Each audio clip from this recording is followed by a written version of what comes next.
सो बताइए, कुछ लोगों को डाउट था तो डाउट बताइए पहले, क्या डाउट्स है तो व्हाट्सएप ग्रुप में ही भेज दो। हाँ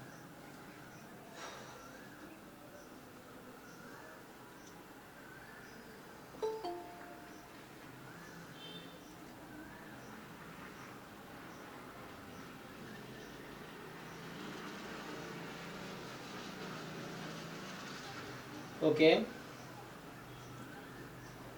जो भी डाउट्स है चलो पहला क्वेश्चन। हालांकि ये क्वेश्चन जो ग्रुप में भेजा है 9th है, तो ये 9th क्वेश्चन कह रहा है कि तुम्हें ज्वाइंट पीडीएफ दे रखा है ना। सो ज्वाइंट पीडीएफ कुछ इस तरह से है, 6x/7 1 less than equal to x plus y less than equal to 2 और x more than equal to 0 y more than equal to 0। ठीक है, 0 अदरवाइज। ठीक है, 0 अदरवाइज। अब आपसे पूछा क्या है, प्रोबेबिलिटी जो मैक्सिमम है एक्स वाई का वो मोर देन 1 है। सो मैक्सिमम मोर देन 1 है, तो दूसरे के बारे में कुछ बोल सकते हैं? कुछ नहीं बोल सकते। तो मुझे क्या करना चाहिए यहाँ पे, अगला step?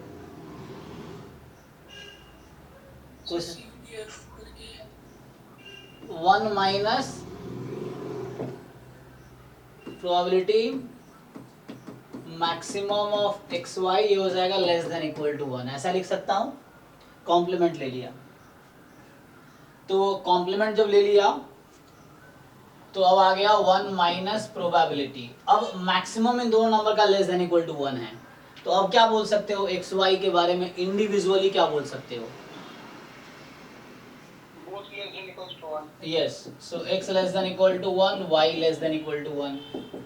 So 1 minus probability x less than equal to 1, y less than equal to 1, इस तरीके से। और अब क्या है, या एक काम कर सकते हो, इंडिपेंडेंट तो कहा नहीं है तो मैं ऐसा तो लिख सकता नहीं, ये तो गलत लिख दिया।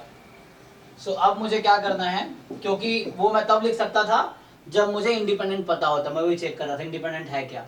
तो इंडिपेंडेंट तो एक्स वाई है नहीं, क्योंकि यहाँ x plus y more than equal to 1 less than equal to 2 है, तो एक्स वाई को अलग अलग तो कर नहीं पाएंगे, है ना। इंडिपेंडेंट में क्या होता है कि जो जॉइंट फंक्शन है प्रोडक्ट ऑफ मार्जिनल्स है, मतलब यहाँ तो चलो x का फंक्शन अलग है, y का है ही नहीं, कोई दिक्कत नहीं।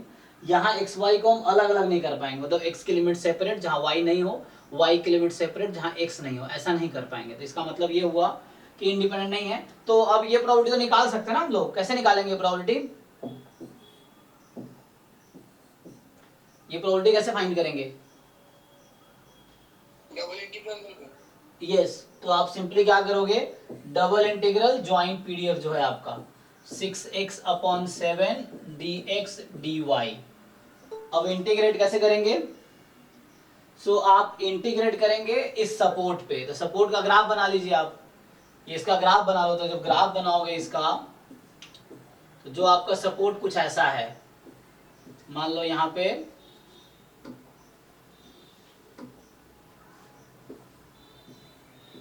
ये 1 और ये 2, ठीक है, ये 1 और ये 2, ठीक है, इस तरीके से। सो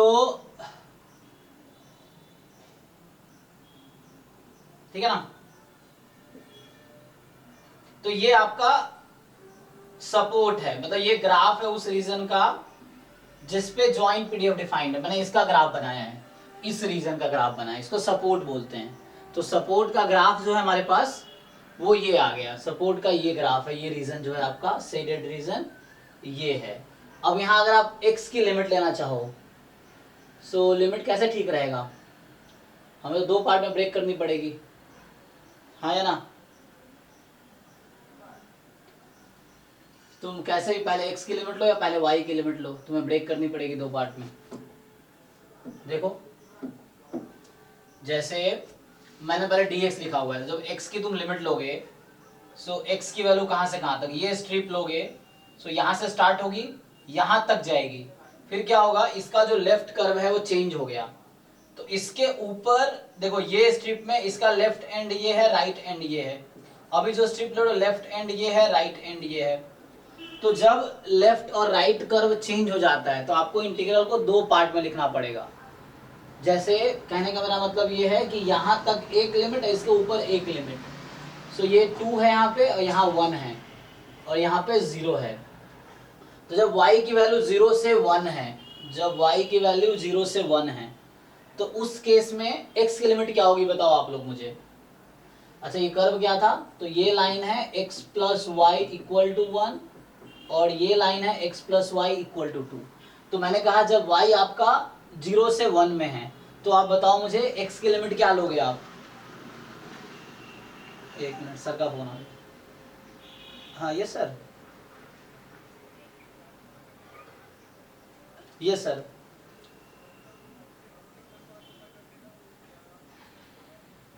ठीक है सर, मैं पूछ लूंगा। यस यस सर, ठीक है। Okay sir, thank you sir.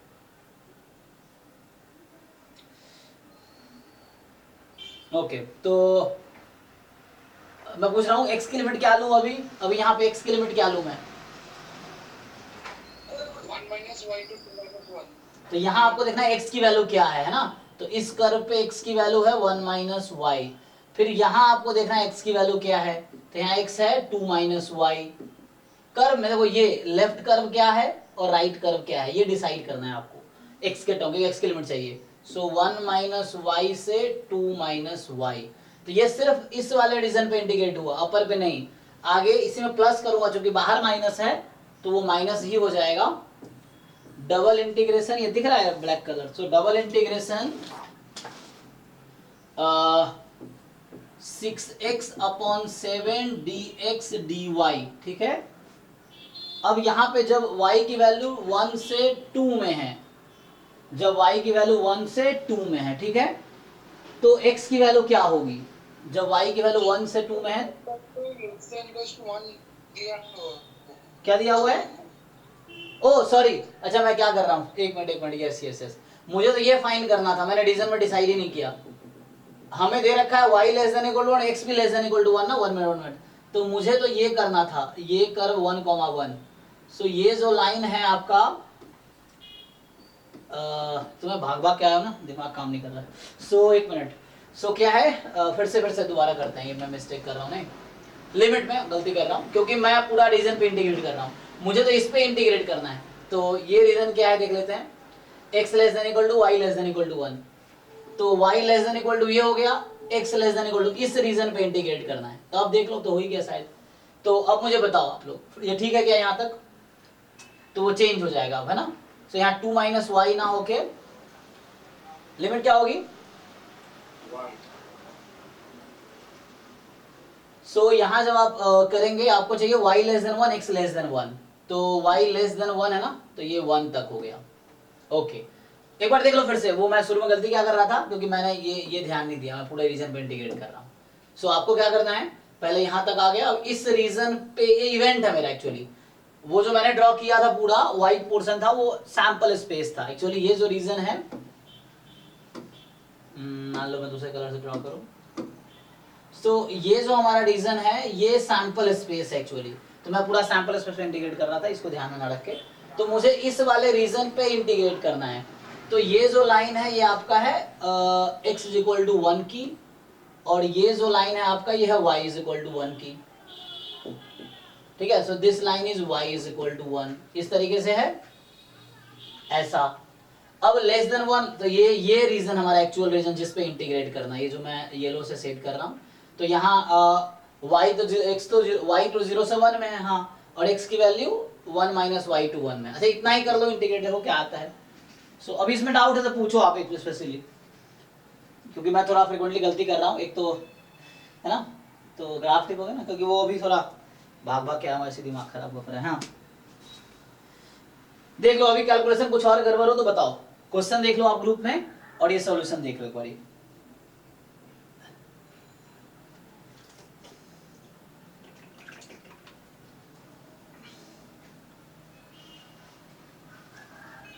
इनका डाउट था, ये आपको क्लियर हुआ, इनका डाउट था।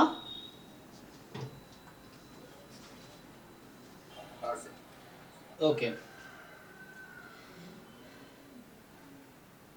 कोई क्वेश्चन है? Yes sir. हाँ बताइए। मैं सर स्क्रीन शेयर कर। हाँ ये स्क्रीन शेयर या ग्रुप में भेज दो।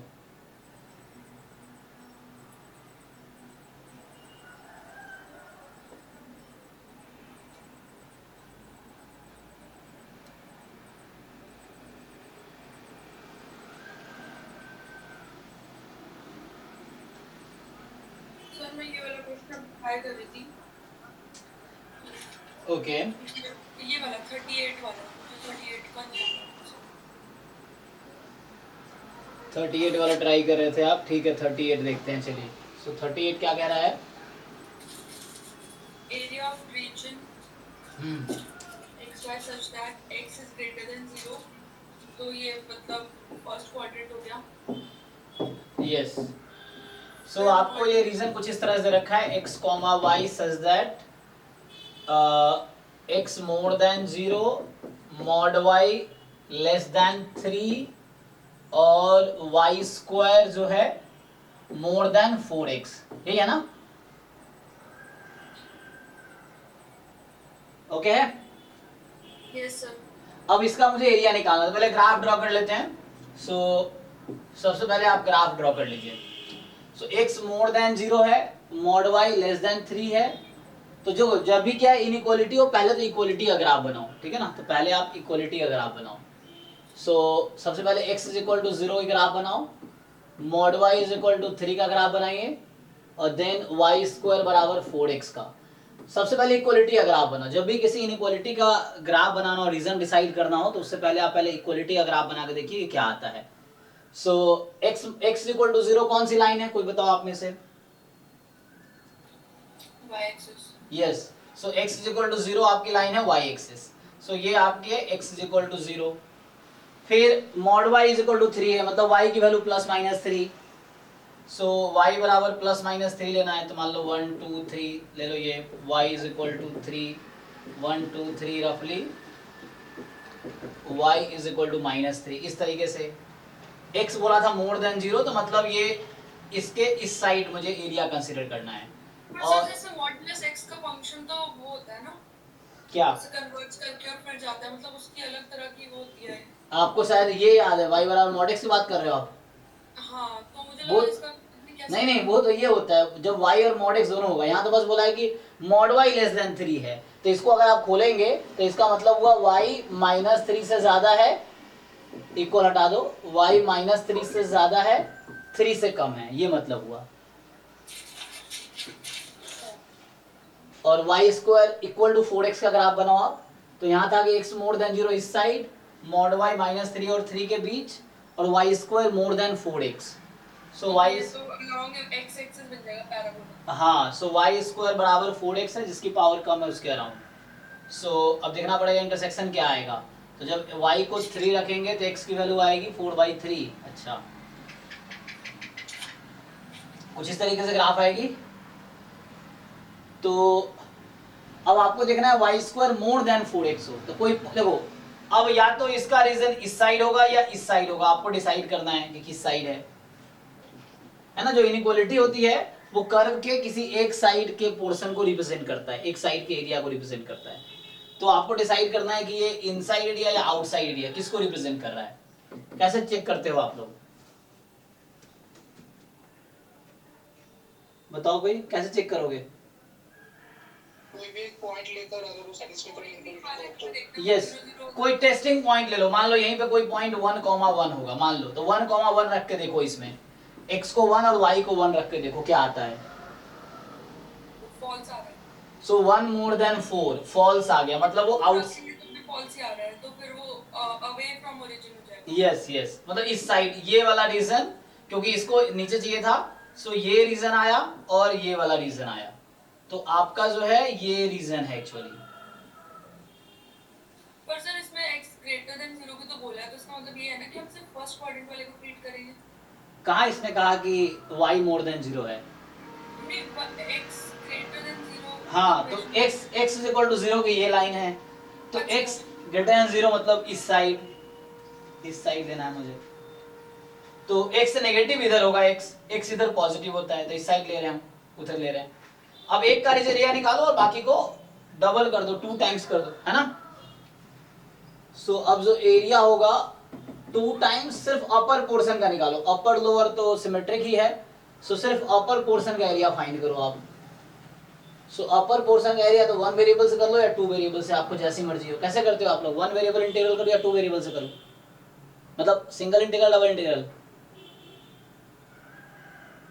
क्लास 12 में था सिंगल इंटीग्रल यूज करके, ग्रेजुएशन में डबल इंटीग्रल यूज करते हो आप। तो मैं कैसे लिखूं, मतलब है दोनों सेम ही चीज, बस लिखने का फर्क है।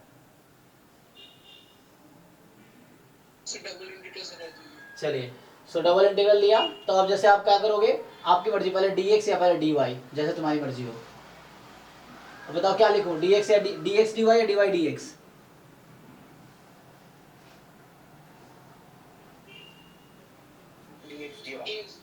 along x। कोई भी आप ले लो, dx मतलब dx मतलब पहले x की लिमिट लेनी पड़ेगी। तो पहले x की लिमिट लोगे आप, तो आपको ये देखना है x की वैल्यू कहां से कहां तक आ रही है। सो ये कर्व था, x की वैल्यू निकालनी है आपने। बताइए x की वैल्यू कहां से कहां तक होगी इस कर्व में। ये जो x है, तो ये कर्व कौन सा कर्व है, x is equal to what, बताओ x की लिमिट क्या है, और ये वाला कौन सा कर्व है, x की वैल्यू क्या है। ये 0 to y square 4। हाँ, ये x इक्वल टू 0 है, और यहाँ पे x की वैल्यू है y स्क्वायर अपॉन 4। कहाँ से, यहाँ से आएगा। सो आपके पास आंसर आया कि 0 टू y स्क्वायर अपॉन 4, ये तो x की लिमिट हो गई। अब ये जो आपने स्ट्रिप बनाया है, ये कहाँ से कहाँ तक मूव कर सकती है, तो बॉटम पे 0 और यहाँ पे 3, सो 0 से 3। अब आप इंटीग्रेट करके देखिए, आंसर आ जाएगा। हालांकि मुश्किल नहीं है, तो मैं कर ही देता हूँ, मतलब टाइम नहीं लगेगा इसमें। सो ये जस्ट आ जाएगा y स्क्वायर बाई 4 dy हो जाएगा इंटीग्रेट करके। और सो यहाँ से फाइनल हो जाएगा y स्क्वायर का integration y cube by 3, so y cube by 3 4 जा 12, और यहाँ 2 है तो 1/6। अब 0 से 3, 9/2। 3 3 होती है 27, है ना। सो 9/2 आ गया आपका, ओके।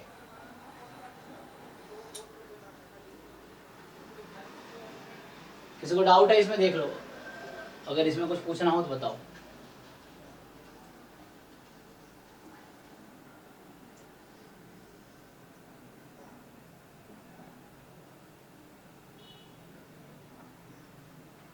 और कोई डाउट है किसी को।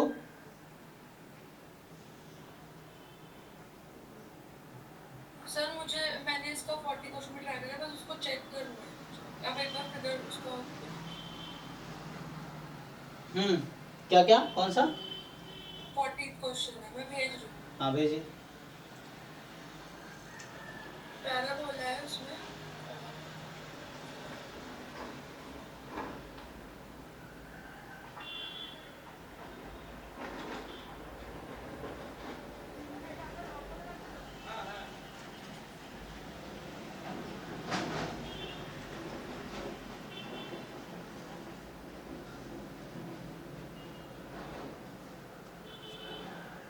The area bounded between parabola this and this, okay.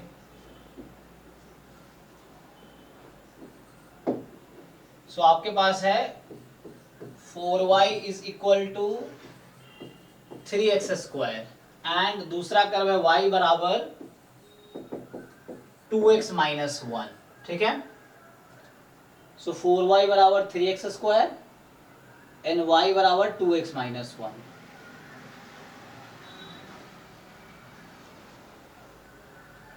Sir ये जो है 4y equal to 3x square, तो उसको तो x square वाला पैराबोला बन जाएगा along y axis। सो रफली ये लगा लो, हाँ ठीक है। और ये आपका पैराबोला हो गया। दूसरा है y बराबर 2x minus 1। सो x को 0 लेके लाइन बना लेंगे, x को 0 तो y minus 1, तो ये 0 minus 1, और y को 0 रखोगे x हाफ आएगा, x हाफ आएगा। तो मान लो हाफ यहाँ पे है। सो ये कहीं ना कहीं इसको कट करेगा, हालांकि मैं रफली बना रहा हूँ, तो मुझे लग रहा है इस तरह से कुछ ऐसा होगा। वही मुझे समझ नहीं आता कि वो उसको मतलब तो जब ऐसा समझ ना आए तो पहले आप सिंप्लीफाई कर लेना। तो मैथमेटिकली आप क्या करो, पहले इसको सॉल्व कर लो। तो 4y बराबर 3x स्क्वायर है ना, तो y की वैल्यू कितनी है दूसरे कर्व में, 2x में। मान लो जब ऐसा आपको कंफ्यूजन हो कि कट कैसे करेगी, इंटरसेक्शन निकाल लें। यस इंटरसेक्शन पॉइंट निकाले तो आपको दिख जाएगा कितने पॉइंट पे कट कर रही है, उसके हिसाब से आप डिसाइड कर पाओगे कि कट कर भी रही है कि कर रही है तो कितनी पॉइंट पे कट कर रही है, 2 पॉइंट पे या 1 पॉइंट पे। टैंजेंट हो गई 1 पॉइंट पे कट करेगी, सेकेंड है 2 पॉइंट पे करेगी, टच नहीं कर रही है तो 1 भी पॉइंट पे कट नहीं करेगी, तो सिंप्लीफाई कर लेंगे। सो यहाँ से आगे आपके पास 8x minus 4 is equal to 3x square. So ये हो गया 3x square minus 8x plus 4 is equal to 0। So कितना हो जाएगा, 4 3 12, 6 दूनी 12। So 3x square minus 6x plus 2x plus 4 is equal to 0। Minus 2x आएगा। एक मिनट, सो 1 2 common ले लो। अच्छा यहाँ minus 2x, sorry 3x minus हाँ 6x minus 2x minus 8x होगा ना। सो सर x की वैल्यू 1 2 आ रही है और एक आ रही है 2/3। अच्छा ठीक है, तो दो आ रहे हैं, दो इंटरसेक्शन पॉइंट्स आ रहे जी जी, इसका मतलब 2 पॉइंट पे कट कर रहा है। तो x की वैल्यू यहाँ से 2 आ गई और 2/3, इसलिए 2 पॉइंट पे कट कर रहा है। एक तो x की वैल्यू 2 है, देख लो कौन सा लार्जर है, ये 2 है और ये 2 है तो 2/3 हो गया, और जब वैल्यू 2/3 है तो फिर हमारा y होगा 1/3। ठीक है। ऐसे मुझे जरूरत नहीं पड़ेगी, तुम्हें क्या करना है, एरिया निकालना है ना। तो अब ये वाला एरिया फाइंड करना है, तो कोई दिक्कत है नहीं। यहाँ है y की वैल्यू 2x माइनस 1 और यहाँ है y की वैल्यू 3x स्क्वायर बाई 4, यही ना। तो अब आप क्या करो, सिंप्लीफाई कर दो इसको, ठीक। सो इसको अब सिंपली इंटीग्रेट करना है ना, तो अब क्या करोगे, अब इंटीग्रेट कर लो इसको।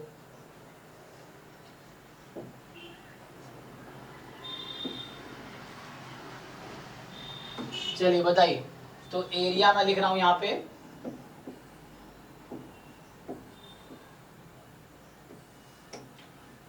Area is equal to double integration.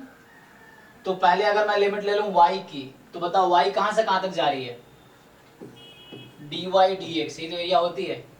So y कहां से कहां तक जा रही है, 3/4x²। लोअर टू अपर, है ना। सो 3x स्क्वायर बाई 4 है ना, और 2x माइनस 1। 2x माइनस अब x की वैल्यू कहां से कहां तक जा रही है, हाफ से 2 नहीं हाफ नहीं है ना, 2/3 था, 2/3 था ना ये, 2/3 से 2, हाँ। सो 2/3 से लेके 2 तक। अब इसको इंटीग्रेट करके देखो,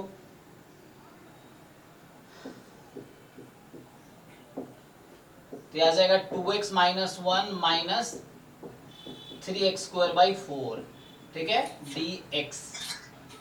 अब इसको इंटीग्रेट कर लो, आप लोग बताओ क्या आंसर आएगा। Okay sir.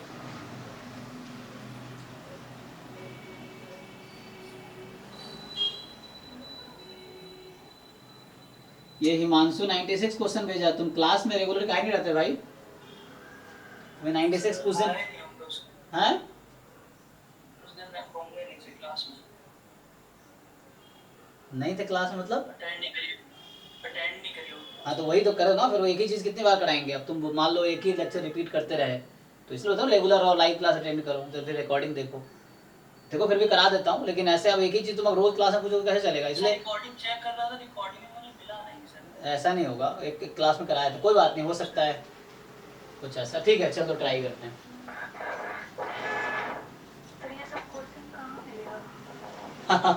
ये सब क्वेश्चन पिछले साल CUET में आए हैं, ये ड्राइव में अवेलेबल है। आप ड्राइव में जाओ, जो हमने लिंक ग्रुप के डिस्क्रिप्शन में जाओगे आप, तो एक ड्राइव की लिंक है, उसमें जाओ, उसमें लिखा होगा CUET PYQ नाम का फोल्डर होगा, उसमें बहुत सारे प्रीवियस ईयर पेपर्स हैं, वही सॉल्व करो आप,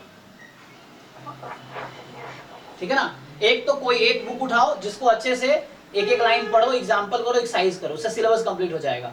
फिर प्रीवियस ईयर पेपर देखो कैसे क्वेश्चंस आए हैं, और आपको हो रहा है कि नहीं हो रहा है, नहीं हो रहा था पूछो क्लास में, ये है, ठीक है। तो अभी देखो 96 नंबर क्वेश्चन, हाँ ऐसे आपने अच्छा क्या पूछ लिया ना, जो नए बच्चे उनको पता नहीं चल रहा होगा ना क्वेश्चंस कहाँ हैं, तो पूछ लोगे तो अच्छा रहेगा। सो ये 96 क्वेश्चन जो है, अभी जब मैं हाइपोथेसिस टेस्टिंग करा रहा हूँ तब ये क्वेश्चन कराया होगा। देखो सो इसमें पूछ रहा है कि एच नॉट तुम्हें दे रखा है, एच नॉट है probability x is equal to x, इसकी वैल्यू है 1/10। कब? जब x की वैल्यू 1 2 अप टू 10 तक है। ओके, और h1 में probability x is equal to x जो है वो x/55 है। कब? जब x की वैल्यू कुछ भी हो, चाहे 1 हो या 2 हो या 3 हो 10। देखो ये जो h नॉट लिखा है इसको दूसरे तरीके से तुम ऐसा लिख सकते हो, तुमने देखा होगा टेबल बनाया रहता है x px, तो x की वैल्यू हो सकती है 1 2 3 इस तरीके से 10 तक। तो 1 पे भी प्रोबेबिलिटी 1/10 है, 2 पे भी 1/10 है, 3 पे भी 1/10 है, 10 पे भी 1/10, टोटल सम 1 आता है हमेशा। हमेशा जो पीएमएफ होते हैं उसका टोटल सम करोगे तो 1 ही आएगा, तो 1 आ गया। और दूसरा जो आपके पास है x px, तो इसमें देखो यहाँ x पे डिपेंड कर रहा था, 1 पे है 1/55, 2 पे है 2/55, 3 क्योंकि x पे डिपेंड, यहाँ डिपेंड नहीं कर रहा था, यूनिफॉर्म था।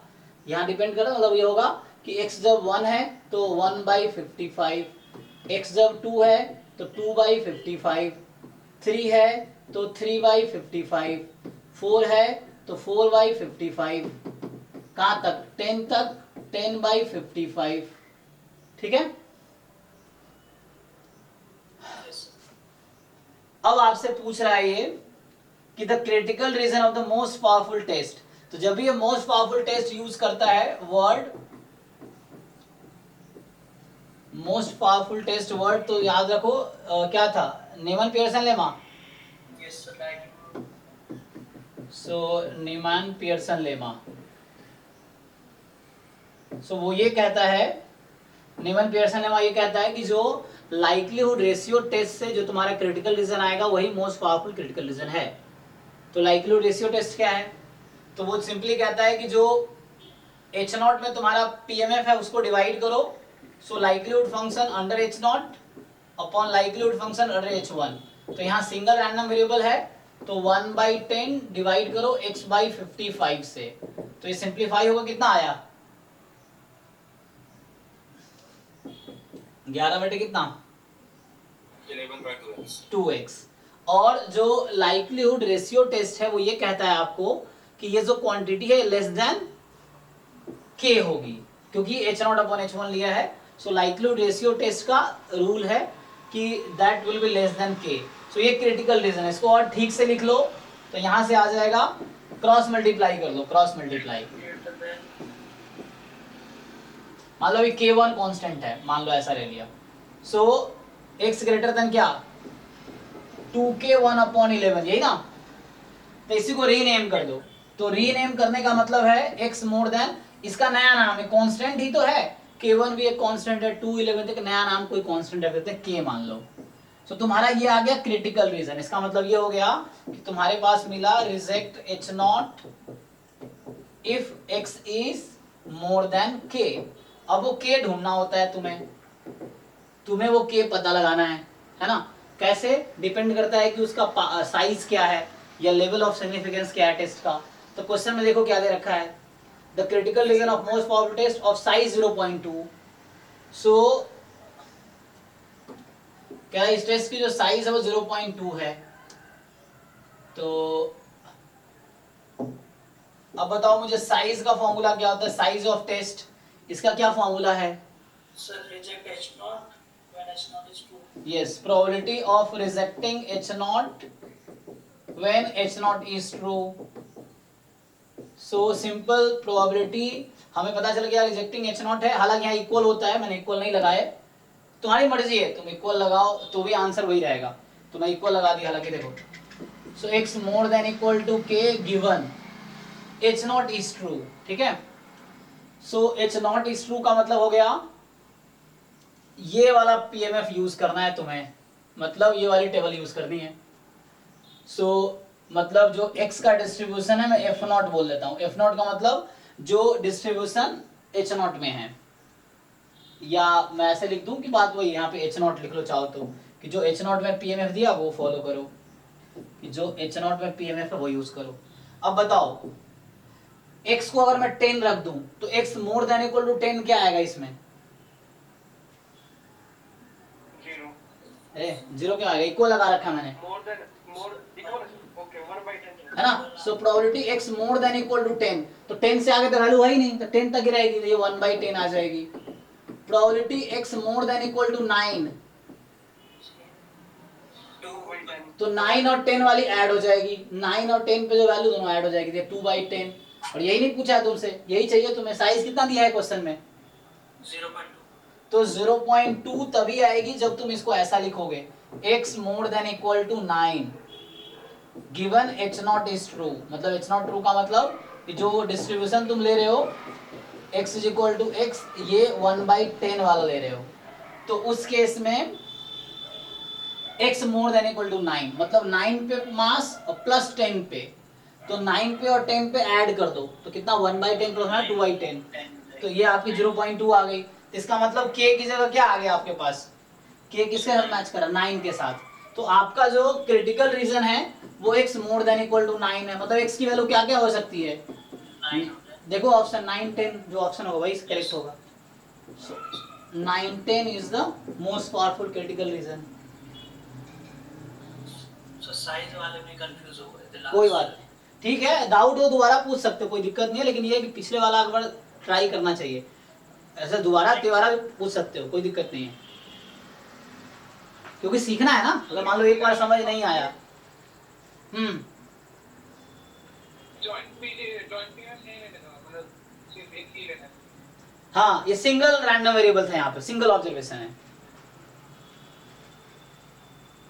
यहाँ पे सैंपल नहीं था।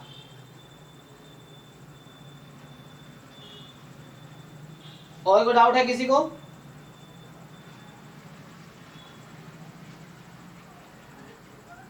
खत्म? अभी कोई पूछता है तो पर्सनली, ये लोग क्लास ज्वाइन नहीं करते, पर्सनली पूछेंगे लेकिन क्लास ज्वाइन नहीं करेंगे।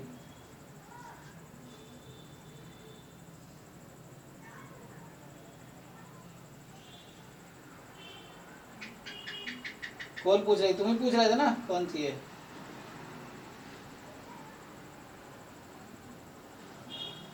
हाँ जी मुस्कान, तुम यहाँ हो?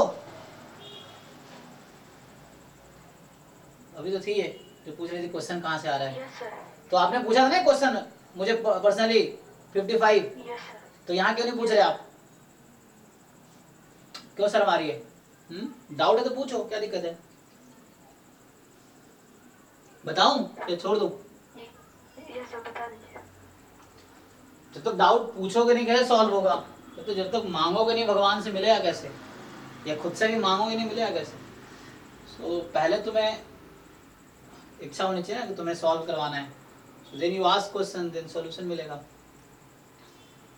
सो देखो एक क्वेश्चन है,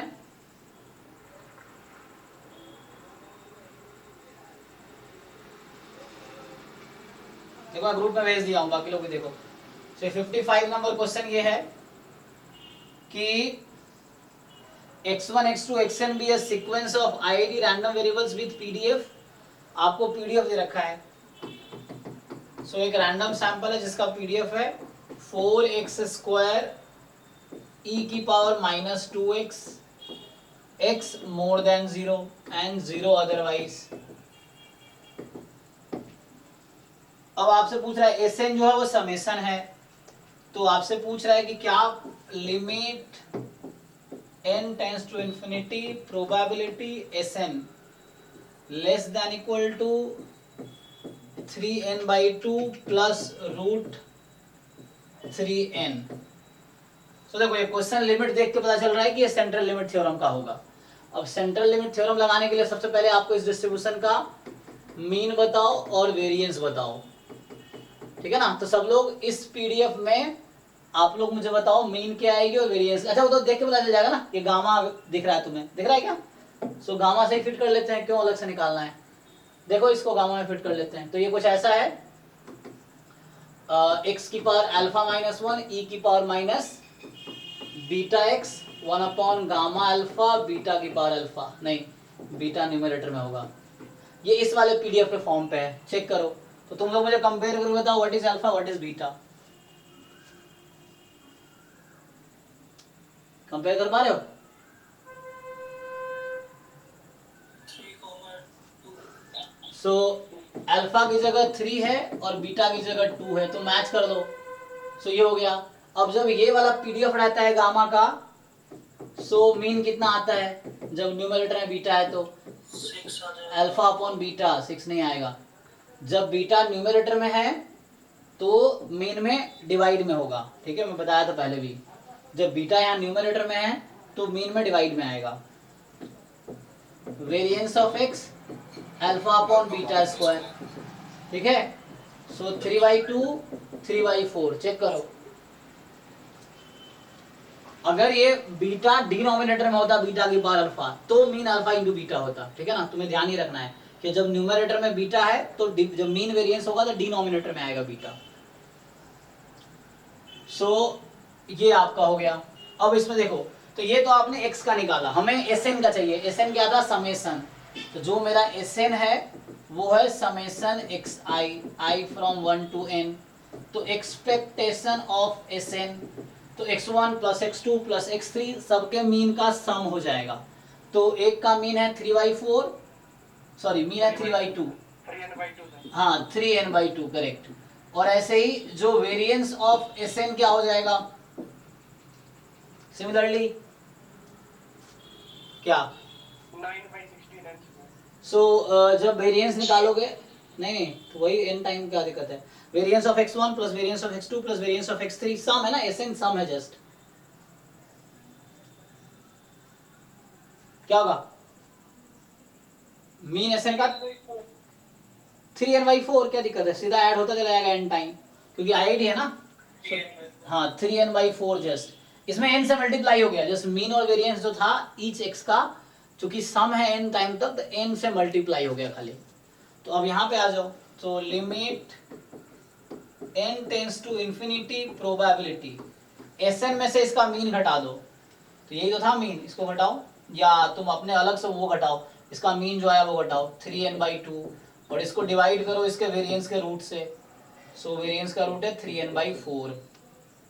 यही चीज तुम राइट साइड में करो। तो राइट साइड में पहले से है 3n/2 plus root under 3n, इसमें से घटाओ मीन 3n/2 और अपॉन में जो वेरिएंस है वो हो गया, अरे भैया क्या हो गया इसको, सो ये होगा 3n/4, ठीक है। तो इसको सिंप्लीफाई कर दो, क्या होगा?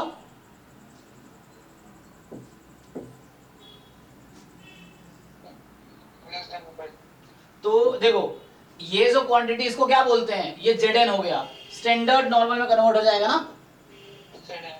तो ये आपके पास अब आ जाएगा, इसको सिंप्लीफाई करोगे। सो प्रोबेबिलिटी ये Z हो गया। Z होता है standard normal, normal 0 1 random variable. Less than equal to ये कितना आएगा? 2 आएगा, है ना। ओके, सो ये 2 आ गया। तो इसको क्या बोलते हैं? phi जो होता है CDF होता है स्टैंडर्ड नॉर्मल का।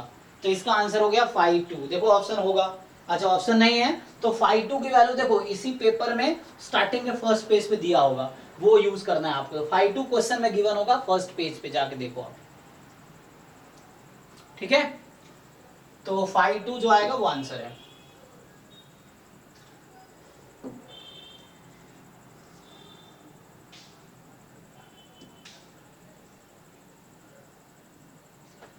चलो और कुछ पूछना है किसी को? हाँ जी जी जी, क्वेश्चन नंबर 33 ना। ओके, हालांकि सीरीज मैंने अभी पढ़ाया नहीं है लेकिन हम ट्राई कर सकते हैं, कोई दिक्कत नहीं है। सो ये क्या कह रहा है कि Sn जो है summation k from 0 to infinity xk by k factorial है, और t जो है आपका वो है x की पावर 2k फैक्टोरियल है। So which of the following statement is true? तो आपको ये डिसाइड करना है। तो देखो आपको सीरीज का सम आता है, क्वेश्चन नंबर 33। एक जो आपका s है summation k from 0 to infinity x की power k upon k factorial. कोई बताइए ये किसके इक्वल होगा? s, किसी को आइडिया है? हाँ, तो ये समय e रेज़ टू k या e raise to power x। अरे इसको खोलोगे तो आएगा 1 plus x plus x square by 2 factorial plus x cube by 3 factorial and dot dot dot dot dot, तो आ गया e की पावर x जी। तो ये आपका हो गया e की पावर x। अब दूसरा जो आपको गिवन है वो कुछ इस तरीके से है, s बराबर सॉरी t बराबर, अब जब वो t है, t कह रहा है कि समेशन k फ्रॉम, अच्छा इसी में थोड़ा सा मैं आपको ट्विस्ट मतलब मैं लिख देता हूँ ताकि बाद में देखने में आसानी हो। इसी में अगर मैं लिखता समेशन माइनस x की power k upon k factorial, k from 0 से इन्फिनिटी, इसको खोलोगे तो आएगा 1 minus x plus x square by 2 factorial minus x cube by 3 factorial plus dot dot dot dot dot, ये आ गया e की पावर माइनस एक्स, यही ना? तो अभी बस रहने दो, अभी मैं बस पूछूंगा, ये मान लो ये s है, इसका नाम तत्काल में दे दिया कुछ भी, चलो ये तो e की पावर माइनस एक्स है ना, हाँ, और ये जो था e की पावर x था आपका s। ओके, t जो क्वेश्चन में गिवन है, t जो क्वेश्चन में है वो ये है समेशन x की power 2k upon 2k factorial k from 0 से इन्फिनिटी। इसको अगर ओपन करूंगा तो क्या आएगा, ध्यान दो, x को 0 रखोगे क्या मिलेगा 1, सॉरी x कह रहा हूं, k को 0 रखो, k से समेशन है ना, k पे समेशन तो k पे है ना, तो k को आप 0 रखो तो क्या होगा 1, फिर k को 1 रखो, क्या मिलेगा k को 1 रखने पे, क्या मिलेगा भाई k को 1 रखने पे, सो ये आपका पास आ गया एक्स स्क्वायर बाई 2, फिर ऐसे ही x4 बाई 2 फैक्टोरियल हो गया, x4 by 4 factorial plus x6 by 6 factorial and dot dot dot dot dot. So अभी इसको कुछ नहीं देखो, इन दोनों को तुम यूज करके बता सकते हो ये किसके इक्वल आएगा, बताओ मुझे कोई। अगर इन दोनों को ऐड कर दो तो क्या होगा,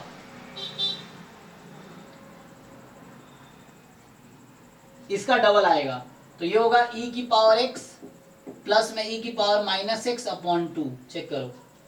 सो t जो है, ये जो मैं लिख रखा है e की पावर माइनस, इन दोनों को ऐड कर दो, तो ऐड करोगे तो 2 प्लस 2 टाइम होता रहेगा, तो फाइनली 2 से डिवाइड कर दो तो एट द एंड यही आ जाएगा, चेक करो एक बार, मतलब इन दोनों को ऐड करके 2 से डिवाइड कर दो तो यही मिलेगा तुम्हें, ठीक है।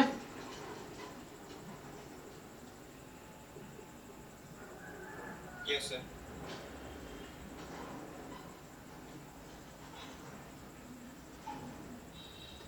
ठीक है, अभी क्या करते हैं आप, सो क्वेश्चन ऑप्शन क्या था, क्वेश्चन में पूछा क्या है, देखो क्वेश्चन में पूछा है आपसे कि रिलेशन क्या है इसके बीच में, है ना, तो t माइनस एस बाई 2 0 है क्या, नहीं ऐसा तो नहीं दिख रहा है ना, तो देख लो यहां से, अब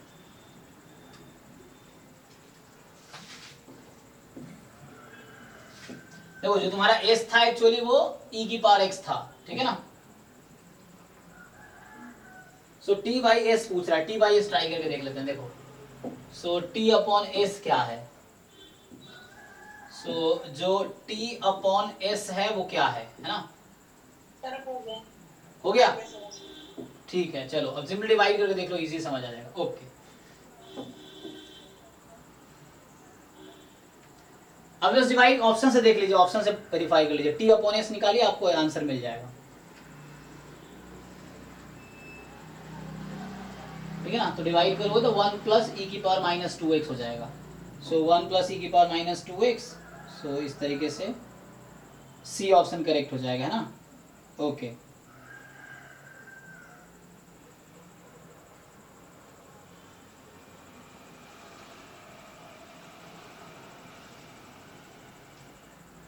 चलो नेक्स्ट, और कोई डाउट है किसी को? सर अभी आपने मैथमेटिकल पार्ट नहीं पढ़ाया अभी? हाँ वो भी पढ़ाएंगे, अभी मैथमेटिकल पार्ट एक बार डिस्कस करेंगे, अभी डिस्कस करना है। आगे ज्वाइन किया तो अभी मुझे पता है। जी जी जी, तो रिकॉर्डिंग आप देखेंगे पता चल जाएगा। तो अभी बस मैंने मैथमेटिक्स स्टैटिस्टिक्स पोर्शन ऑलमोस्ट खत्म होने वाला है, हो ही गया खत्म लगभग, और आज मैं थोड़ा कराऊंगा। तो अब मैथमेटिक्स पोर्शन में लास्ट क्लास में थोड़ा सा हमने first order differential equation discuss किया था। आज अगर टाइम बचेगा तो सेकंड ऑर्डर डिस्कस करेंगे, उससे पहले हम देखेंगे लेटिंग स्क्वायर डिज़ाइन। तो हम लोग जो लास्ट टॉपिक है ना स्टैटिस्टिक्स के सिलेबस में, sampling and design of experiment, हमने एक क्लास में जस्ट सैम्पलिंग डिस्कस किया। सैम्पलिंग के 3 टाइप थे उसमें सिलेबस में, वो डिस्कस किया। फिर एक क्लास में फिर हमने डिस्कस किया जो रैंडमाइज ब्लॉक डिज़ाइन पिछले क्लास में डिस्कस किया था। उससे पहले कम्प्लीटली क्या था, रैंडमाइज डिज़ाइन, हाँ, वन वे एनोवा, 2 वे एनोवा और 3 तरह का डिज़ाइन है, कंप्लीटली रैंडमाइज डिज़ाइन स्टार्टिंग में डिस्कस किया था ना, CRD। Yes sir. हाँ, फिर डिस्कस किया था कि randomise block design last class में। आज डिस्कस करेंगे लैटिन स्क्वायर डिज़ाइन, ठीक है। फिर एक क्लास कल भी लूंगा मैं जिसमें 2 स्क्वायर और 2 क्यूब फैक्टोरियल डिज़ाइन बताऊंगा, ये चीज़ है। सो अभी स्टार्ट करते हैं, और कुछ डाउट है तो पूछ सकते हो, अदरवाइज स्टार्ट करते हैं लैटिन स्क्वायर डिज़ाइन।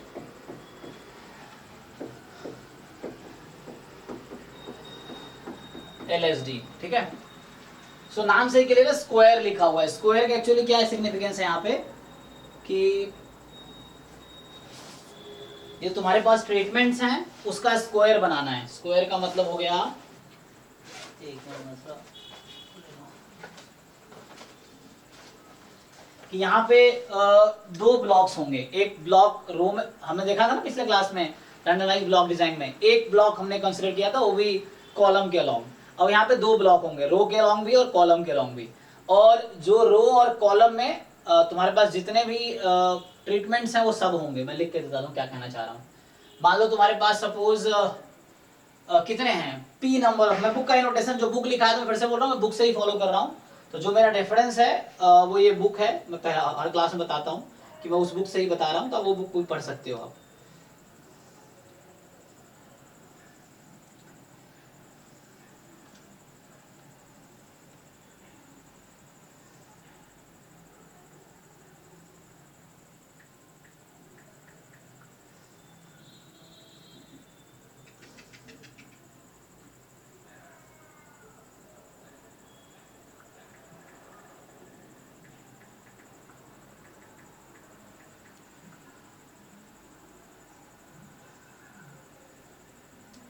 ये जो है चैप्टर नंबर 4 में है।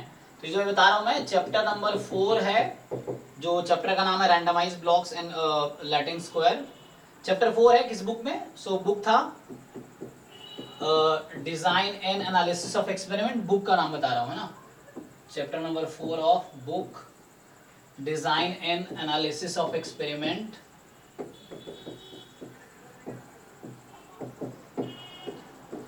बाय मोंटगोमरी है, DC मोंटगोमरी जो था। इस ये PDF ऑनलाइन मिल जाएगा तुम्हें, ये है। So design and analysis of experiment,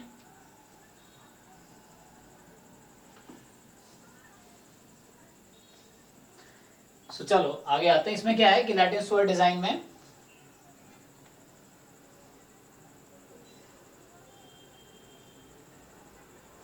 तुम्हारे पास मान लो कितने ट्रीटमेंट्स हैं, मान लो P नंबर ऑफ ट्रीटमेंट्स हैं, तो वो कुछ इस तरह से होंगे। जैसे A1 A2, मैं ट्रीटमेंट्स को इस तरह डिनोट कर रहा हूँ A1 A2 A3 से। लैटिन स्क्वायर डिजाइन का ही मतलब इसका ये लैटिन लेटर यूज कर रहा था ABCD, इसलिए उन्होंने ऐसा नाम रखा है। स्क्वायर मतलब इसलिए स्क्वायर समझ आ जाएगा अभी। A1 A2 A3 up to मान लो AP ले लिया मैंने, P नंबर ऑफ ऑब्जर्वेशन, या A नंबर ऑफ ले सकते हो, N नंबर ऑफ ले सकते हो। तो इस बुक का notation again P number of observation है, मैं बुक का नोटेशन यूज करता हूँ। सो और यहाँ होगा अगला जो होगा, मान लो यहाँ से स्टार्ट हो रहा है A1 A2, तो यहाँ होगा AP-1 और AP यहाँ पे आएगा।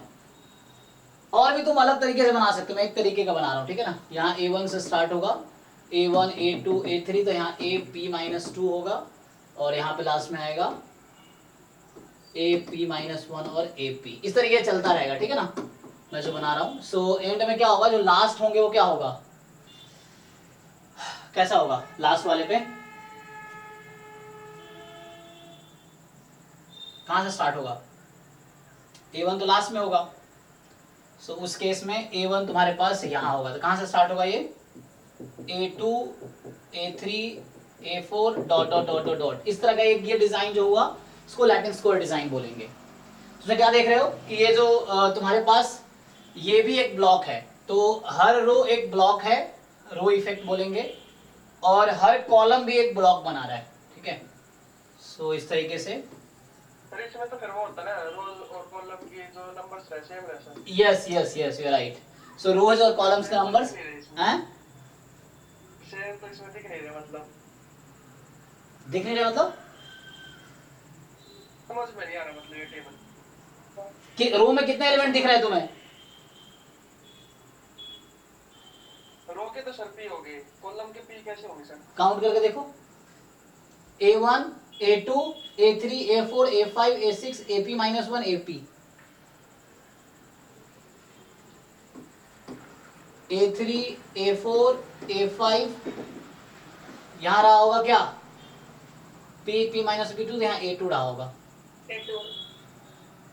देखो काउंट कर पाओ, मैं उसे नहीं, बुक में ऐसे लिखा हुआ है ABCDE, 5 के लिए लिख रहा है, तुम देखो बुक में ABCDE इस तरीके से लिख के दिखा रखा कुछ, तो तुम्हें इस तरह समझ आएगा कि 5 के लिए लिख रहा हूं, मैं P के लिए लिख रहा हूँ, यही चीज है, उसने 5 के लिए लिख रखा है, बस समझाने के लिए। सर इसमें ऐसा ही है ना, रो और ब्लॉक में एक में रिपीटेशन नहीं होता।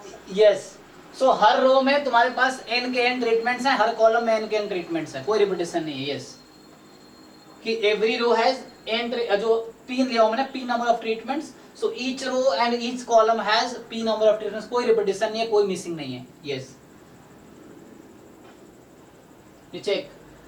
और भी तरीके हो सकते हैं लिखने के, मैं यहाँ लिख देता A1 A2 इस तरह कुछ ऐसा लिख देता तो भी चल जाता, A1 A2 A3 A4 ऐसे भी लिख सकता था, एक तरीका वो भी था मेरा, तो चाहो तो उससे लिख दूं, कोई मैं ये कहना चाह रहा हूँ, तुम ये ना लिखो, ऐसे लिख लो चाहो तो, जैसे ये ABCD से ज्यादा समझ में आता है ABCD। हाँ हाँ मैं समझ रहा हूँ, तो उसके लिए मुझे फिर P कैसे कैसे P पता चलेगा, P कौन सा नंबर है, अगर मान लो 60 नंबर ऑफ ऑब्जेक्ट ट्रीटमेंट्स है तो कैसे लिखोगे ABCD से, कहाँ तक जाओगे?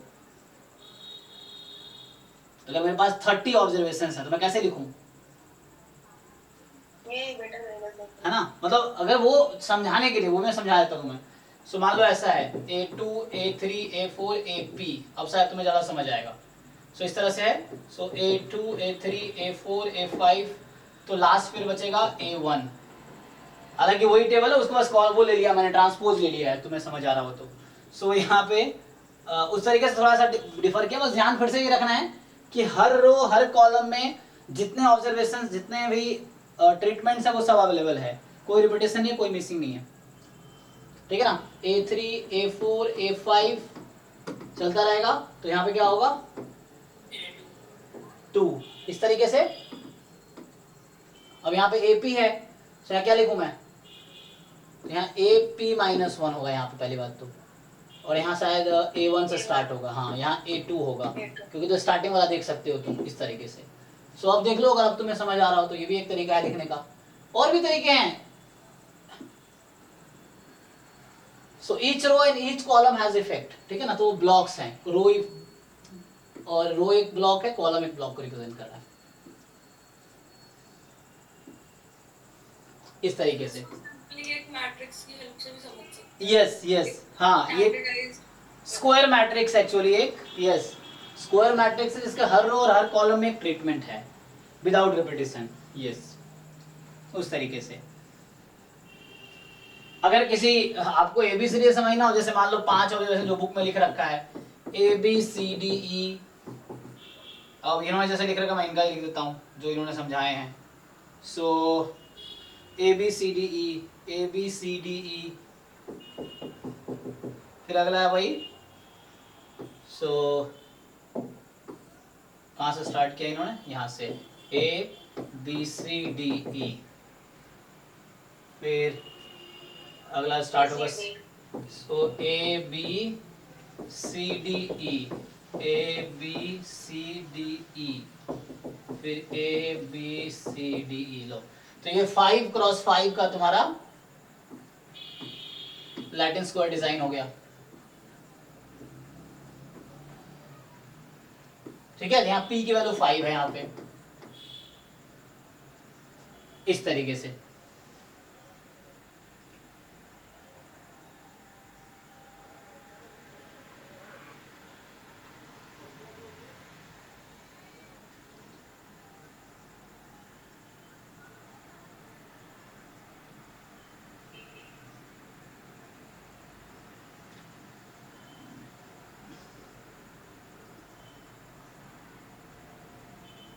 अब इसका स्टैटिस्टिकल मॉडल क्या होता है? सो मैं फिर से पी के लिख रहा, P5 लिखा है। सो जो स्टैटिस्टिकल मॉडल होगा, so statistical model for Latin square design for P treatments वो कुछ इस तरह से है। सो वाई आई जे के, अब तुम्हें बताना आई जे के किसको रिप्रेजेंट कर रहा है। सो ये होगा म्यू प्लस अल्फा आई प्लस टाउ जे प्लस बीटा के प्लस एप्सिलॉन आई जे के। ठीक, अब यहाँ आई जे के तीनों जो आई है वो भी, तो यहाँ पे फॉर ऑल जो आई है 1 से लेके पी तक जाएगी, जे भी 1 से लेके पी तक है, के भी 1 से लेके पी तक है। Okay, P number of treatment लिया मैंने। So there are P number. I जो रिप्रेजेंट करना बता देता हूँ, तो आई जो मैं ले रहा हूँ वो रो को ले रहा हूँ, के जो है वो कॉलम को रिप्रेजेंट कर रहा है, और जे जो है वो जो ऑब्जर्वेशंस हैं या ट्रीटमेंट को रिप्रेजेंट कर रहा है। मतलब यहाँ लिखता हूँ, तो वाई आई जे के क्या, इसका इंटरप्रिटेशन क्या है? तो इसका इंटरप्रिटेशन होगा कि वाई आई जे के जो है, this is observation in ith row, ठीक है, ith row and kth column, ith row and kth column for the jth treatment. अब jth ट्रीटमेंट का मतलब जो मैं a J word use notation use कर रहा था, A1 A2 A3 A4 AN AP तक, तो ए जे मतलब जैसा ABCD अगर ई है तो ए हो गया पहला ट्रीटमेंट, बी दूसरा ट्रीटमेंट, सी तीसरा ट्रीटमेंट, डी चौथा, ई पांचवा, इस तरीके से लेवलिंग किया। तो इसका मतलब ए जे हो गया, मतलब वो बताना चाह रहा हूँ जो ऑब्जर्वेशन था। फिर म्यू का मतलब क्या है? So what is the meaning of mu? तो हर बार आया है जितने भी मॉडल से उसमें म्यू आए हैं। तो what is meaning of mu? So mu is overall mean, है ना, ओवरऑल मीन। हाँ, सो ओवरऑल मीन हो गया। फिर अल्फा आई क्या होगा? हाँ, सो ith रो इफेक्ट। फिर ऐसे ही तुम्हारे पास है टाउ जे, टाउ जे क्या होगा? ट्रीटमेंट जो है, जे किसको रिप्रेजेंट? ट्रीटमेंट को, जेथ ट्रीटमेंट इफेक्ट, जेथ ट्रीटमेंट इफेक्ट। फिर बीटा के, बीटा के क्या रिप्रेजेंट कर रहा है? kth कॉलम, यस, सो kth कॉलम इफेक्ट। मेनली जो क्वेश्चंस पूछे गए सब में डिग्री ऑफ फ्रीडम ही पूछा गया है, जो एनोवा टेबल है, डिफरेंट जो डिजाइन्स है उसके करस्पॉन्डिंग क्या होता है एरा डिग्री ऑफ फ्रीडम, यही मेनली पूछा गया है इस तरह से degree of freedom. So kth column effect हो गया तुम्हारा। और एप्सिलॉन आई जे तुम जानते हो कि एप्सिलॉन आई जे के जो है दे आर IID। हाँ, कुछ पूछना है किसी को? सर ये याद करने में मुश्किल नहीं होगा? क्या करना? जे का कॉलम लेके सर और के को इसका ट्रीटमेंट क्या मुश्किल होगा, नहीं समझा? जितना भी हमने किया सर, मतलब मॉडल उसमें जे को कॉलम माना है, इसमें सर अपोजिट कर रखा है, तो उसको वो कर सकते हैं, कोई बात नहीं, अपना हिसाब से नोटेशन डिफाइन कर सकते हो, हालांकि चाहो तो कोई दिक्कत नहीं कि हम जे रो ले ले, के को हम ट्रीटमेंट ले लें तो भी चलेगा, अपने हिसाब से हम नोटेशन कर ले। बुक में ऐसा कर रखा है, थोड़ा ये दिक्कत है याद करने में, सही कह रहे हो वैसे इफेक्ट तो कुछ पड़ेगा नहीं वैसे भी, क्योंकि सर नंबर ऑफ रोज और कॉलम सेम है। हाँ, फ्रीडम सेम ही रहेगी, सेम ही रहेगी, P-1 P-1 P-1 तीनों की रहेगी, तो इस तरीके से है। हाँ, सो इस मॉडल को अगर तुम लिखोगे सो क्या होगा? Sum of square due to, total sum of squares is equal to होगा sum of square due to row है ना, rows sum of square due to columns, then sum of square due to treatments, and then sum of square due to errors, ये ना। सो इस तरीके से। अब total कितने ऑब्जर्वेशन है आपके टेबल में, जो डिजाइन है उसमें? नहीं, मैंने पी लिया है। हाँ, आप सही बोल रहे हो, मतलब एन ट्रीटमेंट लेंगे तो एन स्क्वायर, तो मैंने पी नंबर ऑफ ट्रीटमेंट लिए हैं तो पी स्क्वायर। तो इसके डिग्री ऑफ फ्रीडम क्या आएगी?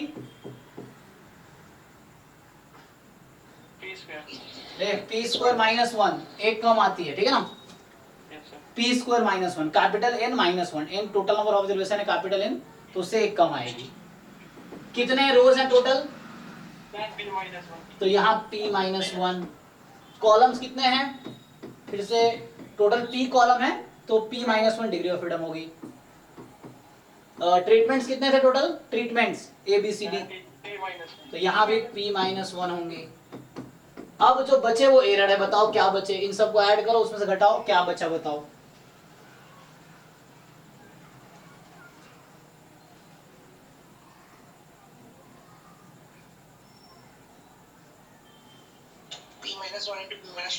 ओके, सो आप सिंप्लीफाई करोगे। हाँ, तो सिंप्लीफाई करके आपका आएगा p minus one into P minus two. तो ये आपके पास एरर डिग्री ऑफ फ्रीडम हो गया। अब इसी का हम बना लेंगे एनोवा टेबल, ठीक है। तो इसी को यूज करके अगर एनोवा टेबल बनाएंगे, so ANOVA for Latin square design, तो फिर से यहाँ होता है सोर्स ऑफ वेरिएशन, है ना, सोर्स हो गया,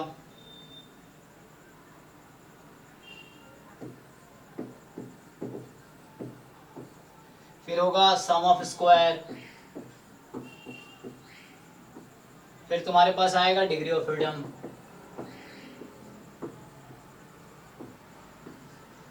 फिर तुम्हारे पास आएगा मीन स्क्वायर, फिर आएगा तुम्हारे पास जो टेस्ट स्टैटिस्टिक्स है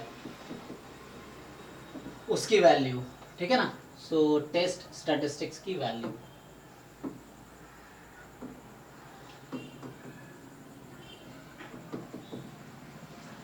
अब इसमें क्या है, तो आपके पास सोर्स ऑफ वेरिएशंस किस किस के वजह से वेरिएशन हो सकता है।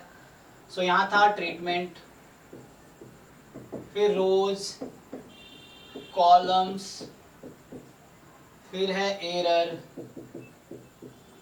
है ना, फिर लास्ट में आएगा टोटल।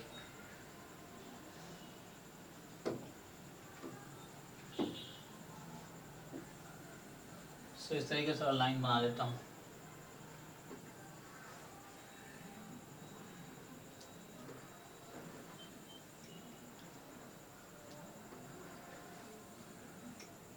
ओके, तो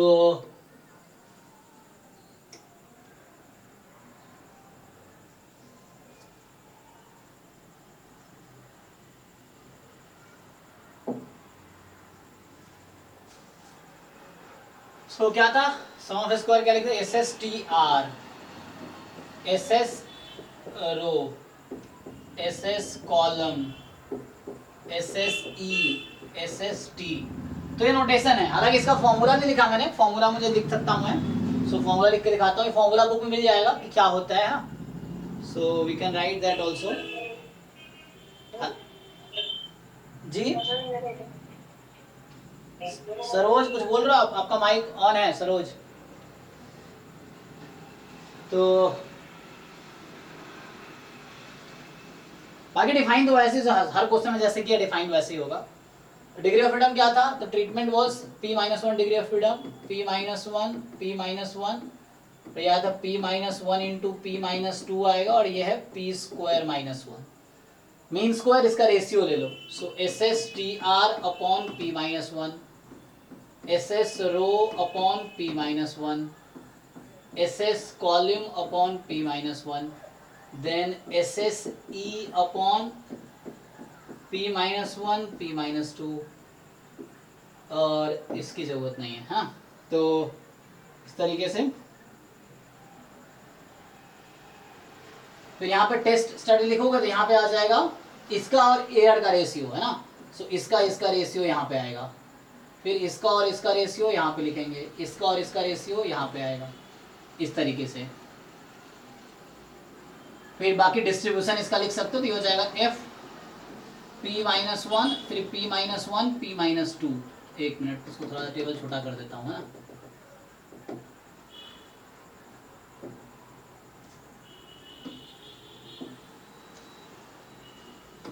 सो ठीक है ना, यहाँ F P minus one, P minus one into P minus two, ये होगा F P minus one, P minus one into P minus two, F P minus one,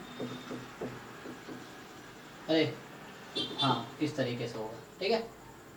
बाकी क्या होगा, रेशियो लेना है। सो तुम लिखोगे S S T R upon P minus one, फिर इसके अपॉन में S S E upon P minus one, P minus two. समझ रहे हो क्या करना है, सेम यहाँ पे है S S row upon P minus one, इसको डिवाइड करना है एक्चुअली, ठीक है, रेशियो लेने हैं। या मैं ऐसा लिख दूँ एम एस, इसी को बोलते हैं ना M S T R mean square due to treatment, इस तरीके से। सो ये हो गया एनोवा टेबल। सो मेनली जो पूछा जाता है अभी तक जो क्वेश्चंस पिछले साल के रहे हैं उसमें मेनली डिग्री ऑफ फ्रीडम ही पूछा है ना। अब बाकी जैसे 4 क्वेश्चन आए थे, तो एक क्वेश्चन तो सैम्पलिंग पे था, एक क्वेश्चन तुम्हें जो कम्प्लीटली रैंडमाइज डिजाइन था उस पे था, एक क्वेश्चन अभी जो है आई थिंक फैक्टोरियल पे है ना, और एक और क्वेश्चन किस पे है, कन्फाउंडिंग पे है। कन्फाउंडिंग अगले क्लास में कराऊंगा कि कन्फाउंडिंग क्या होता है, it is the method to reduce the block size, है ना। सो वो होता है, सो वही डेफिनेशन पे ही क्वेश्चन है इस तरीके से, ठीक है जी। तो ये हो गया लैटिन स्क्वायर डिजाइन। बाकी डिटेल में आप बुक में एक बार जस्ट गो थ्रू हो जाओ। मेनली डिग्री ऑफ फ्रीडम याद रखना है आपको कि जो अभी हमने 3 तरह के डिजाइन पढ़े हैं, ठीक है ना, कंप्लीट रैंडमाइज डिजाइन जो था, रैंडमाइज ब्लॉक डिजाइन, और एक था अभी लैटिन स्क्वायर डिजाइन। तो आपको ध्यान रखना किसमें क्या होता है। सो जो पहला जो हमारे पास था कि कंप्लीटली रैंडमाइज डिजाइन था, उसमें कोई ब्लॉक्स नहीं था। जो रैंडमाइज ब्लॉक डिजाइन उसमें एक ब्लॉक है, जो कॉलम में ब्लॉक है, यहाँ पर 2 ब्लॉक्स हैं, है ना, उस तरीके से। सो उसके हिसाब से इफेक्ट्स ऐड होते हैं और उसके हिसाब से ये होती है। सो मुश्किल नहीं, अगर आप पढ़ लोगे ना तीनों आपको सिमिलरिटी दिखेगी। अब नेक्स्ट बच गया 2 square factorial design and 2 cube factorial design, वो मैं नेक्स्ट क्लास में कराऊंगा। अभी अगर किसी को और कोई डाउट है तो आप पूछ सकते हो अभी मुझसे, किसी और भी 10 मिनट टाइम है हालांकि, तो हम लोग डिस्कस कर सकते हैं कुछ और क्वेश्चंस हो। नेक्स्ट टॉपिक चालू करवाना। तो हम लोगों ने कल क्या डिस्कस किया था, फर्स्ट ऑर्डर की होती थी सर, फर्स्ट ऑर्डर। हाँ, अब अगर देखोगे second order linear differential equation, syllabus में देखो क्या लिखा हुआ है, second order linear differential equation with constant coefficient.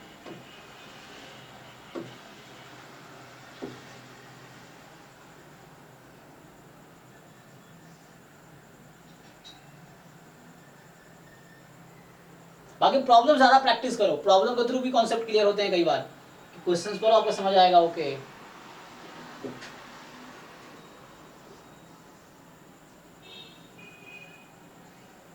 हाँ, ये ना कि linear differential equation of second order with constant coefficient. तो कांस्टेंट कोएफिशिएंट वाला बहुत इजी कॉन्सेप्ट है, देखो बता देता हूँ कि CF कैसे फाइंड करना है, मतलब सिंपली, है ना। सो इसमें क्या होता है, second order linear differential equation with constant coefficient, with constant coefficient. So इसका जो स्टैंडर्ड फॉर्म है, कोई बताओ तुम में से क्या स्टैंडर्ड फॉर्म है इसका। एक नहीं, सेकेंड ऑर्डर है, 2 ही ऑर्डर होगा, सेकेंड ऑर्डर 2 होगा। तो AY double dash plus BY dash plus C बराबर सम फंक्शन ले लो GX लाइक दिस। तो ये है second order linear differential equation with constant coefficient where A, B, C are real constants। A 0 नहीं होगा, अदरवाइज सेकेंड ऑर्डर नहीं रहेगा। A 0 हो गया तो फर्स्ट ऑर्डर हो जाएगा, तो A 0 नहीं होगा। और Gx कोई फंक्शन ऑफ x है, तुम जानते होगे। इसी में क्या होता है कि अगर ऐसा हुआ, मान लो अगर Gx 0 हो गया तो इसको बोलेंगे क्या, homogeneous second order linear differential equation, second order linear differential equation. और अगर gx नॉन जीरो है तो ये होता है नॉन होमोजीनियस, लिखते हैं इसको हम लोग non homogeneous second order linear differential equation. ठीक है, विद कांस्टेंट कोएफिशिएंट की बात कर रहा हूँ, यहाँ भी हम बात कर रहा हूँ विद कांस्टेंट कोएफिशिएंट, क्योंकि कोएफिशिएंट वेरिएबल भी हो सकता है, लेकिन आपको जो पढ़ना है यहाँ पे कांस्टेंट कोएफिशिएंट वाला ही पढ़ना है। ठीक है, विथ कांस्टेंट कोएफिशिएंट, आपके सिलेबस में कांस्टेंट कोएफिशिएंट वाला ही है।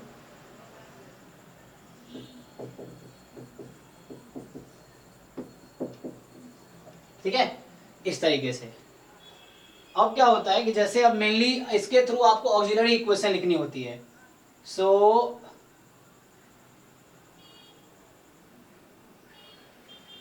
आपको लिखनी ऑक्सिलरी इक्वेशन क्या होती है? सर वो डेरिवेटिव होता है, उसके जगह कैपिटल टी पुट कर दो इज इक्वल टू 0। यस, सो हमें क्या कर, हमारे पास जो देखो सबसे पहले आपको पर्टिकुलर सॉल्यूशन निकालना होता है। क्या होता है कि लाइक एक तो सबसे पहले आप होमोजेनियस पार्ट को सॉल्व करो। सबसे पहले आपको क्या करना होता है कि you just put this is equal to 0। देखो टू सॉल्व आपको सॉल्व करना है a y double dash b y dash plus c y is equal to 0। सबसे पहले इसको सॉल्व करना है, चाहे वो होमोजेनियस हो या नॉन होमोजेनियस हो। तो इसका जो देखो इसकी डिग्री कितनी है, सॉरी इसकी ऑर्डर कितनी है डिफरेंशियल इक्वेशन की? 2 है। तो इसका जो जनरल सॉल्यूशन होगा उसमें 2 आर्बिट्री कांस्टेंट होंगे। तो इसका जो जनरल सॉल्यूशन होगा, तो जो जनरल सॉल्यूशन है इज ऑफ द फॉर्म, वो कुछ इस तरह से होगा। जो जनरल सॉल्यूशन आएंगे C1 मान लो y1x प्लस C2 y2x, इस तरीके से आएगा, where C1 and C2 are arbitrary constant, इस तरीके से। इसके जो सॉल्यूशंस इस फॉर्म के होंगे, इसमें 2 ही आर्बिट्री कांस्टेंट होंगे, 3 नहीं हो सकते क्योंकि उसकी ऑर्डर 2 है, इसीलिए मतलब 2 बार मैक्सिमम डिफरेंशिएट हुआ है ना, सो इसीलिए 2 ही आर्बिट्री कांस्टेंट होंगे इसके सॉल्यूशन में। अब सॉल्व कैसे करना है, तो एक होता है ऑक्सिलरी इक्वेशन लिखनी होती है, ऑक्सिलरी इक्वेशन। तो वो सिंपली आ जाता है a, मान लो आपकी मर्जी क्या लेना है, मान लो जैसे उसने कहा d ले लो, तो उस तरह सॉल्व कर लो।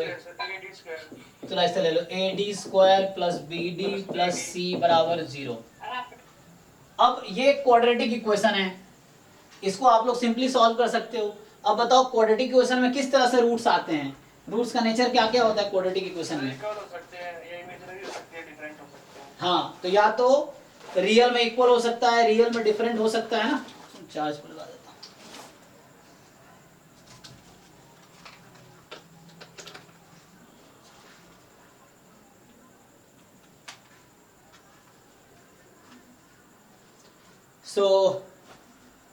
ठीक है ना, तो यहां जब सॉल्व करोगे तो कुछ भी हो सकता है, रियल एंड इक्वल रूट्स जो क्लास 10th में था वही, फिर रियल एंड डिस्टिंक्ट रूट्स, या हो सकता है कॉम्प्लेक्स रूट।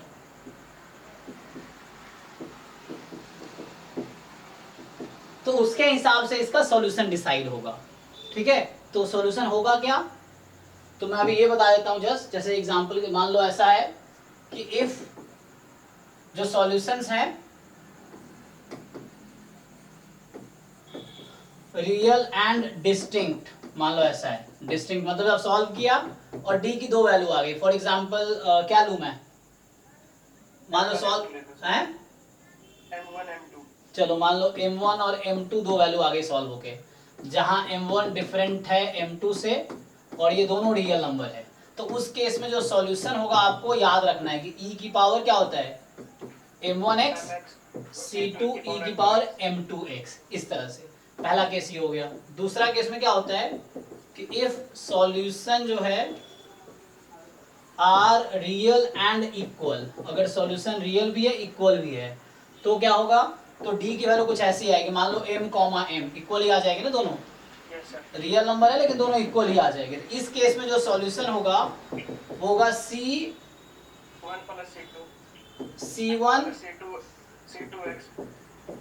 हाँ जस्ट, या इसको ओपन करके भी आप याद रख सकते हो C1 e की power mx plus C2 x e की पावर mx। एक्चुअली एक और कॉन्सेप्ट आता है कि जो सॉल्यूशंस वो लिनियरली कॉम्प्लीमेंट्री फंक्शन होगा सर ये। हाँ मेरे तो सीएफ होता है मतलब जो आपने करेंगे। हाँ वो सीएफ की बात कर रहा हूँ, अभी सीएफ ही होगा सिर्फ, ठीक है ना, सीएफ की ही बात कर रहा हूँ मैं, पीआई की बात नहीं कर रहा मैं, ठीक है ना। तो ये सीएफ की बात कर रहा हूँ मैं, जो तुम लिख रहे हो ये सीएफ ही है। तुम अगर सीएफ लिखना चाहो तो मैं इक्वल टू 0 की बात कर रहा हूँ। देखो मैं इसको सॉल्व कर रहा हूँ, मैं अभी सिर्फ इसको सॉल्व कर रहा हूँ, ठीक है ना। सो मैं इस डिफरेंशियल इक्वेशन को सॉल्व कर रहा हूँ, तो इसके पास पीआई होगा ही नहीं। पीआई कब आएगा, या नॉन होमोजेनियस पार्ट होगा, ठीक है ना। तो जब यहाँ नॉन होमोजेनियस पार्ट लेंगे तब, हम अभी इसको सॉल्व कर रहे हैं इसलिए वो y ही होगा, नॉन होमोजेनियस पार्ट है नहीं। मैं क्वेश्चंस करके दिखाऊंगा अभी नेक्स्ट क्लास में, टाइम शायद नहीं है, तो मैं बस एक बार थ्योरी बता रहा हूँ। तो ये होगा। तीसरे केस में क्या होता है, जब कॉम्प्लेक्स रूट आ जाए, है ना, कि मान लो ऐसा है, if roots are complex number, roots are complex number, तो मान लो तुम सॉल्व करोगे और d की वैल्यू आ गई। देखो किसको सॉल्व कर रहा हूँ मैं, इस क्वाड्रेटिक इक्वेशन को, मैं इस क्वाड्रेटिक को सॉल्व कर रहा हूँ जैसे क्लास 10th में आप सॉल्व करते थे उस तरह से ही। तो d की वैल्यू मान लो आगे क्या लूँ मैं, alpha plus minus iota beta. एक आएगा अल्फा प्लस आयोटा बीटा, एक आएगा अल्फा माइनस आयोटा बीटा, इस तरीके से। और आप जब सॉल्यूशन लिखोगे इसका तो क्या होगा कि यहाँ से जो yx है, ठीक है, सो वो कुछ इस तरह दिखेगी, क्या होगा, e की पावर अल्फा x हाँ plus into c1 cos beta x हाँ, plus c2 sin beta x। cos beta x plus c2 sin beta x। तो इस तरीका का केसेस है, देख लो अब तुम लोग कि सॉल्यूशन ये तीन तरह के होंगे। तो जो होमोजेनियस डिफरेंशियल इक्वेशन होगा कांस्टेंट कोएफिशिएंट वाला, इस तीन तरह के सॉल्यूशंस आएंगे। या तो सॉल्यूशन ऐसा दिखेगा, या ऐसा दिखेगा, या फिर ऐसा दिखेगा। और आप चेक कर सकते हो आपके जो क्वेश्चन लास्ट ईयर आए हैं, जो कल दिखा रहे थे जो लोग, हैं? इस तरीके से ही कर रहा था जो उस दिन सैटरडे को। तो इससे इजी रहेगा। हाँ, इस तरीके से वो जो हम कर रहे थे उस तरीके से वो लंबा हो रहा था, तो इससे इजी रहेगा। यस, तो वो जो सॉल्यूशन था वो इस फॉर्म का था। क्वेश्चन बताओ क्या था, देखो एक बारी। So you can just simplify this. पिछले सारा क्वेश्चन देखो। हाँ जी शिवानी, आप लास्ट टाइम दिखा रहे थे ना क्वेश्चन। सो अब क्वेश्चन एक बार चेक कर लो क्या है, अब वो सॉल्व करके चेक कर सकते हो आप, इसलिए हो जाएगा।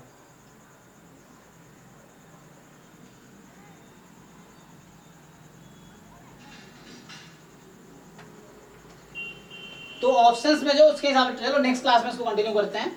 तो अभी हमने देखा, कुछ डाउट्स किए आज, लैटिन स्क्वायर डिजाइन देखा, फिर हमने अभी linear differential equation of second order देखा हमने विद कांस्टेंट कोएफिशिएंट के थ्योरीज देखे। तो इसमें नेक्स्ट क्लास में रिपीट करके फिर मैं क्वेश्चंस पे करा दूंगा।